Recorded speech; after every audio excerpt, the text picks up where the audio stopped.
Good afternoon. I want to thank everybody who joins us here in Ukraine Media Center, Ukrinform. We continue our operation. Today is day 324 of our fight for freedom.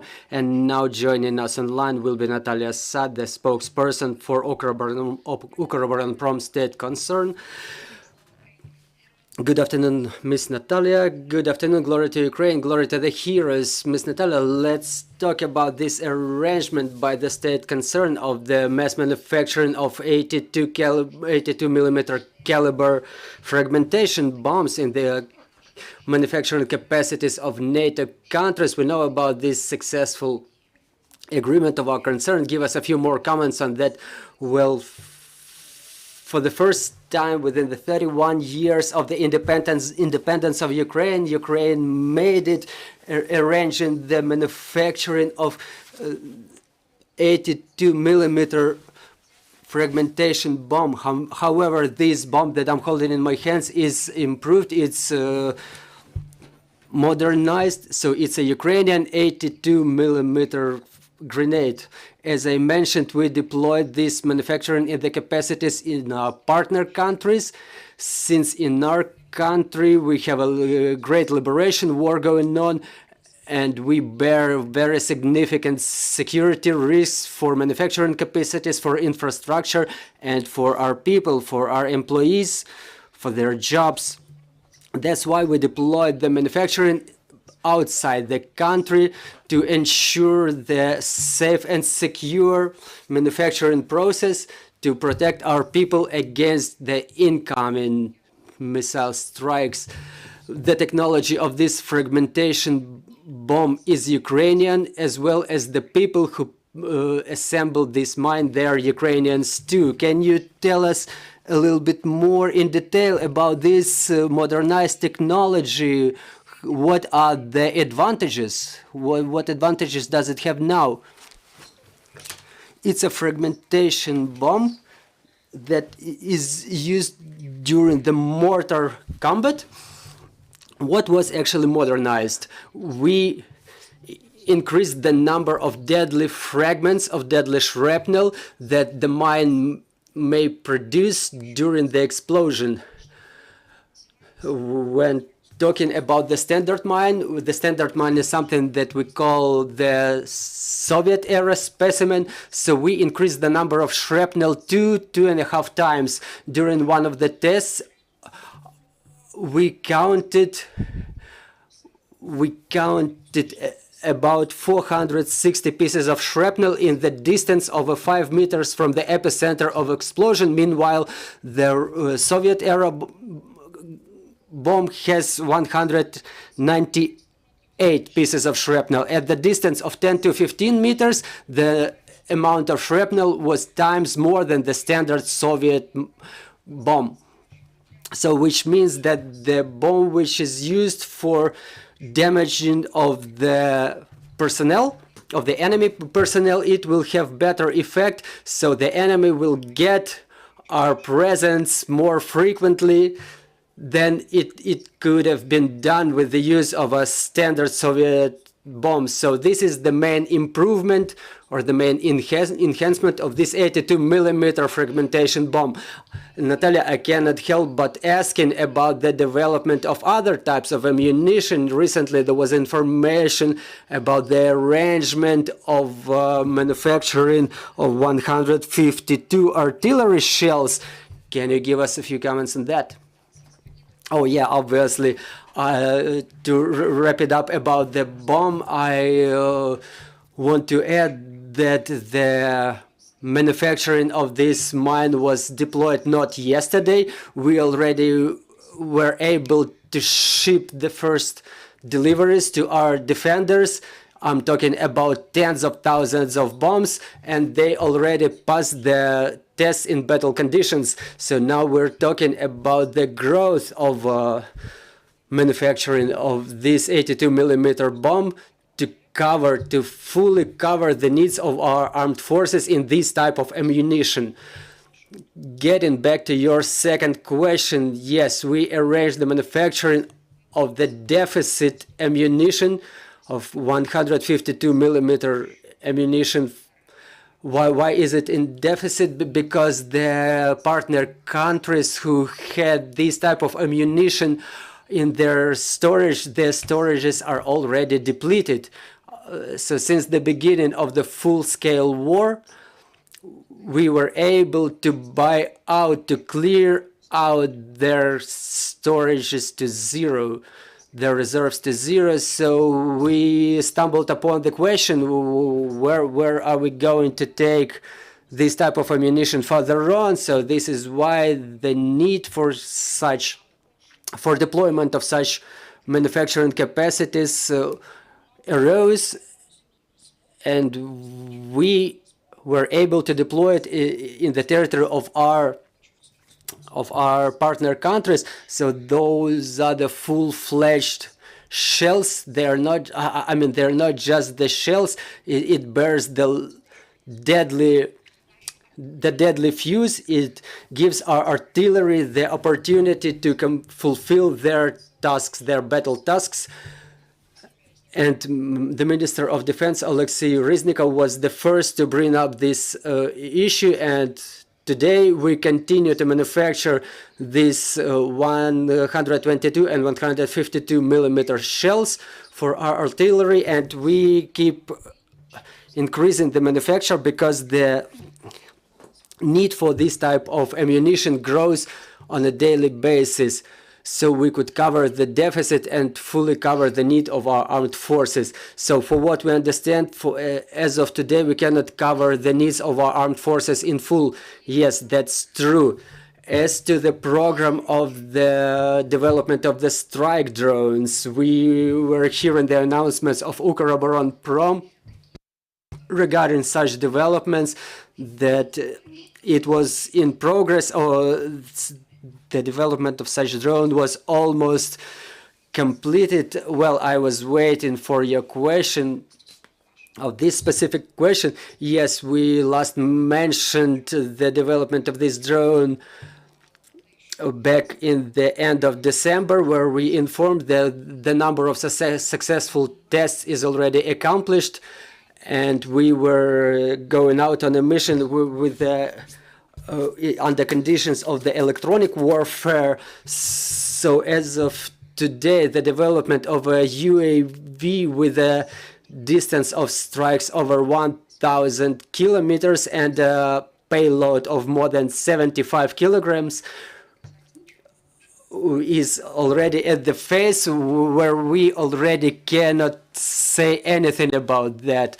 Well, dear colleagues, if you have any questions, please go ahead. Vladislav Obuch, Ukrinform, good afternoon. Could you please tell us what's with the quality of these Soviet-era specimens, shells? Because some experts, as soon as the information emerged about these new manufacturing, they were saying that those are the obsolete technologies which should be adapted to the new battle conditions. And another question, is there any unification of those two subjects that you mentioned, like the development of new shells and their use on those UAVs, or those UAVs are being equipped with other type of ammunition, either mines or grenades or bombs? Well, this bomb, it has the U letter on it. I don't know if everybody sees it. It means it's enhanced, and as of today, we didn't get any reclamations on this on the part of the users from our servicemen. So I'm repeating that we already delivered a number of shipments. Again, it's tens of thousands of mines of this caliber. So as of today, I can state that the tests are going on a continuous basis, and those tests are, the battle tests are successful, and we got no remarks on part of our servicemen. As to the ammunition for the unmanned aerial vehicles, I cannot tell you about the full range used by our armed forces. I can only tell you about our UAV. or those birds that we work with. Obviously, from the very beginning, from the summer, we were working on the development of the program, on the development program for UAVs, not to unify them, but to make something that would have been useful for the army, to see the identify the characteristics that those drones should possess for different types of tasks. Or do we need some universal type of ammunition for all type of strike drones? And just going a little bit ahead, yes, such type of ammunition is necessary, it's needed. And this program of development of UAVs was undertaken by upon resolution of the Commander-in-Chief and of the General Staff of Ukraine and the Minister of Defense. So as of today, our UAV has to use the explosive devices or ammunition which was developed by our partners. I cannot tell you that those are the private manufacturers, because we have a strong cooperation with private entrepreneurs as well, because the war is a place for a very intense competition. So the ammunition for our UAV was manufactured by a private company. Dear friends, are there any more questions in the studio? Natalia, I want to ask you about other very important area of your work. Now we're seeing that everybody, starting from president and the parliament and ministries and agencies, work in a very intense manner so that the military aid comes to our country. So how is Ukroboronprom ready for maintenance of the foreign material? We are doing it already.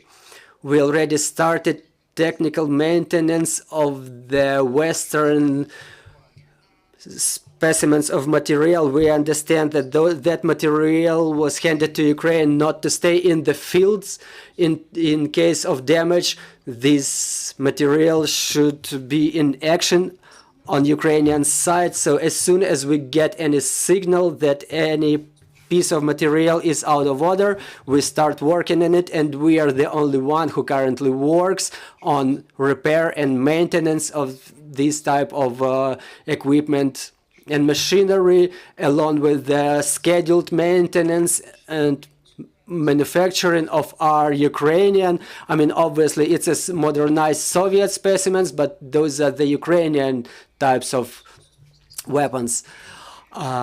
I don't know why, but now there is a thought in the society, there is an opinion that it's only HIMARS that win the war, or some specimens of Western weapons and equipment.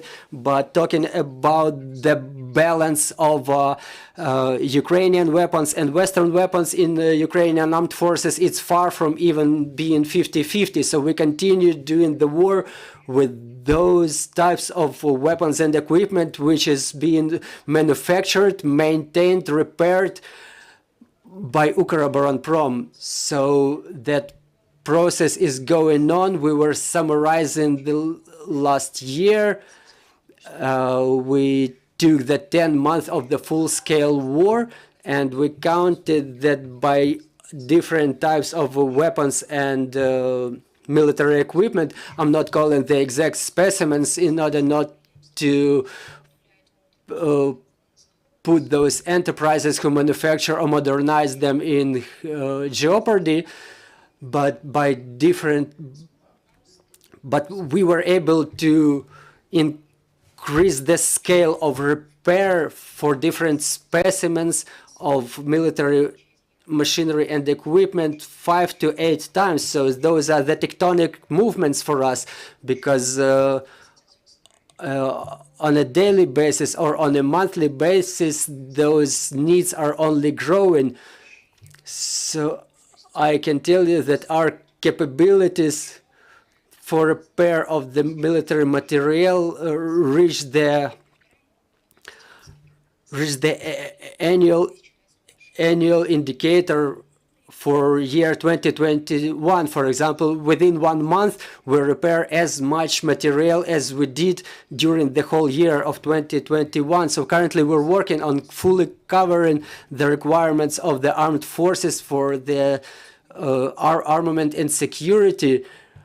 We deploy more repairing capacities, getting partner countries involved in the process. We already reached a number of international agreements, almost 30, around 30 of them as of the end of 2022, and we entered into such agreements with more than 10 NATO member countries. So this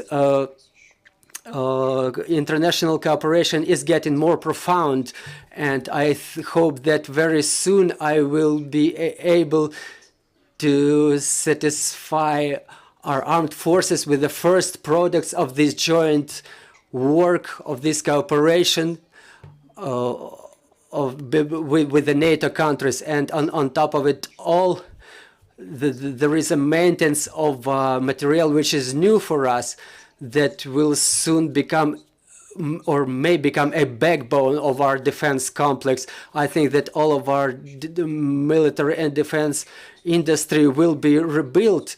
It will get restructured based on the types of material and weapons we are getting. Maybe it will be happening after the war already, but we work in all the areas, in all the directions. I mean, maintenance and repair, but along with that, the development, research and development of something new with our partner countries. Ms. Natalia, thank you very much for this inspiring information. Thank you for joining our broadcast. We wish you success, and we wait with impatience for presentation of the new specimens of weapons and equipment. I'm reminding you, joining us was Natalia Sad, the spokesperson for Ukroboronprom state concern, and just in a couple of minutes we will be talking with Halina Lugova, the military governor of city of Kherson. So bear with us, and glory to Ukraine.